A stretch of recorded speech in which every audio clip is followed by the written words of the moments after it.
70 में से 60 सीट आम आदमी पार्टी की नहीं आएंगी। दिल्ली का शिक्षा मंत्री भी जेल में है, तो एजुकेशन की बाट लगी पड़ी है। आने वाले टाइम में हमारे बिना सरकार नहीं बनेगी। दिल्ली का हेल्थ मिनिस्टर भी जेल में है, तो हेल्थ की भी बाट लगी हुई है। मेरा नाम वीरेंद्र सिंह है और मैं एनसीपी पार्टी का कार्यकारी अध्यक्ष हूँ दिल्ली प्रदेश का। ऑल इंडिया यूथ फाउंडेशन एक संस्था है हमारी, उसका मैं राष्ट्रीय अध्यक्ष हूँ और करीब 1.5 लाख से ज़्यादा लोग इससे जुड़े हुए हैं। आज जो कार्यक्रम था, पूर्व सांसद हमारे जयप्रकाश निषाद साहब ने रखा था और नवरत्न सम्मान समारोह था। ये एकलव्य आदिवासी मछुआ विकास ट्रस्ट के माध्यम से, उनका ट्रस्ट है, उसके माध्यम से ये कार्यक्रम रखा। जो लोग दूर दराज से जीत के आए हैं और उन लोगों ने जो मेहनत की है, मोदी जी के नाम पर, विकास के नाम पर जो उन्होंने जीत हासिल की है, उनको सम्मान के तहत ये कार्यक्रम का आयोजन किया गया।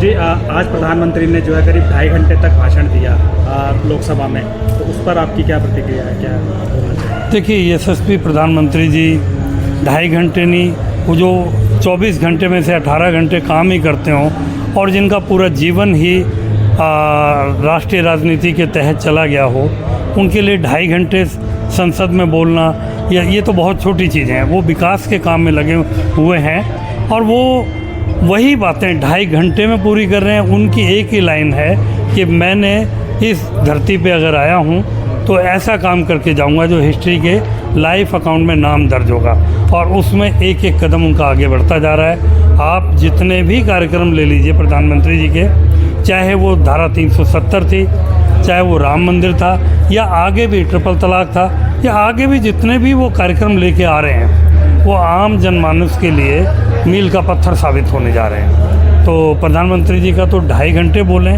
या 4 घंटे बोलें, उनका तो कोई जवाब ही नहीं है। लाजवाब इंसान है जी। अगर आप एनसीपी पार्टी के दिल्ली प्रदेश के अध्यक्ष हैं, तो क्या आपकी पार्टी जो है कंधे से कंधा मिलाकर जो है भाजपा के साथ एक बार फिर से विधानसभा चुनाव में जाएगी? क्योंकि महाराष्ट्र में जो है विधानसभा चुनाव होने वाले कुछ ही महीनों बाद। देखिए, हम वचनबद्ध हैं, कमिटमेंट के, एनडीए के पार्ट हैं। तो एनडीए के पार्ट होने के नाते हमें जो भी हमारी ड्यूटीज़ हैं, चाहे वो यहाँ विधानसभा में हमें ड्यूटी लगी थी लोकसभा की सीटें जिताने के लिए, तो हमारे नेता अजीत पवार साहब ने बोला था कि आपने 7 सीटों पे, और जो मेरी ड्यूटी लगी, मैंने साउथ इंडियन लोगों के घर घर जाके लोगों को जगाने का काम किया। उसका नतीजा ये रहा कि जितनी हम लोगों ने, एनसीपी के कार्यकर्ताओं ने जितनी मेहनत की, और मैं खुद रात भर हम लोग लगे रहे, बहुत मीटिंगें की, उसका रिजल्ट ये था कि 7 सीट हम लोगों ने जिता के दी। आने वाले विधानसभा चुनाव में चाहे दिल्ली का हो या महाराष्ट्र का हो, हम लोग वही भरसक प्रयास, वही निरंतर प्रयास, वही अथक प्रयास हमारा जारी रहेगा। और आंदोलन, लहर, क्रांति, परिवर्तन, संघर्ष, इंकलाब, इनकी कोई डेट फिक्स नहीं है। ये हमारे लिए डेली का काम है। भारतीय जनता पार्टी के हम लोग पार्ट हैं, एनडीए के पार्ट हैं। हमारा जो ड्यूटी है हम बखूबी निभा रहे हैं। प्रधानमंत्री जी को एनसीपी की तरफ से मुबारकबाद है और हम लोग आगे आने वाले टाइम में पूरा साथ देंगे। नॉर्थ ईस्ट के राज्य में भी आपका खाता खुला, शायद विधायक जीते हैं, और शायद हमारे नॉर्थ ईस्ट में, अरुणाचल प्रदेश में जो चुनाव हुए हैं, वहाँ हमारे करीब 3 विधायक जीत के आए हैं। 7 विधायक हमारे सेकंड पोजीशन पे थे और 10.65% हमने वोट लिया है। और अभी नागालैंड के जो निकाय चुनाव थे, उनमें भी हम लोगों ने बहुत बड़ी बम्पर जीत हासिल की है। हम लोगों का जो विज़न बड़ा क्लियर है, हम लोग जनता की सेवा करना चाहते हैं।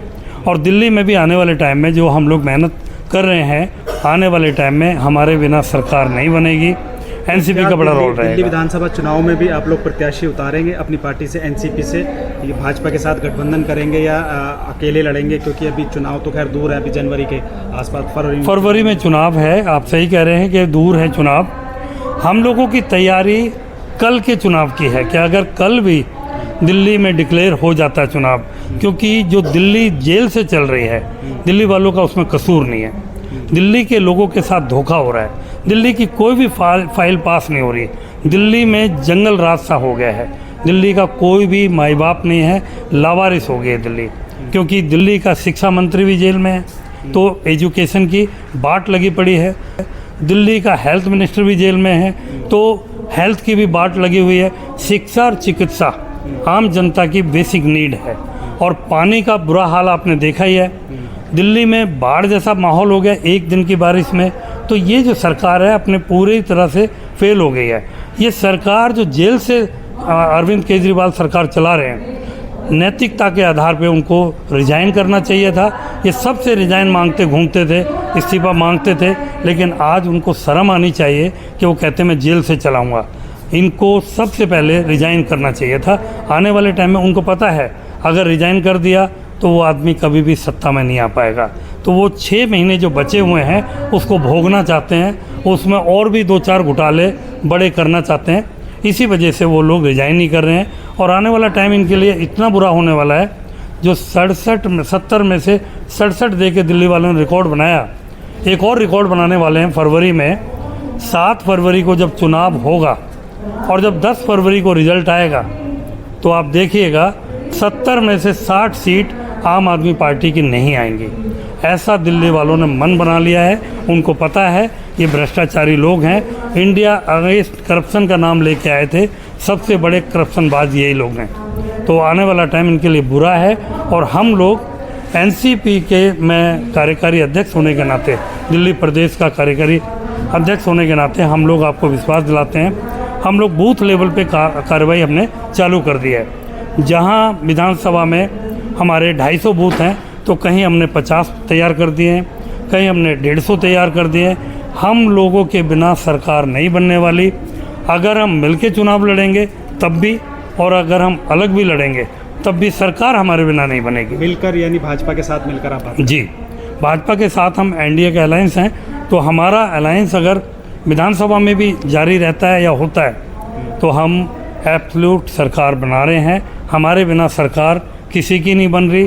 हम लोग धरातल पे काम कर रहे हैं। हमारा कार्यकर्ता बड़े जोश में है, क्योंकि हम लोगों ने परिवर्तन देख लिया है। हमारा बदरपुर विधानसभा से जो अभी माननीय सांसद रामवीर सिंह बिदुड़ी जी, तुगलकाबाद के विधायक, बदरपुर के विधायक, तुगलकाबाद के निवासी, तो उनकी जो मेहनत थी उससे हमारा पहले भी खाता खुला, काउंसलर भी रहे।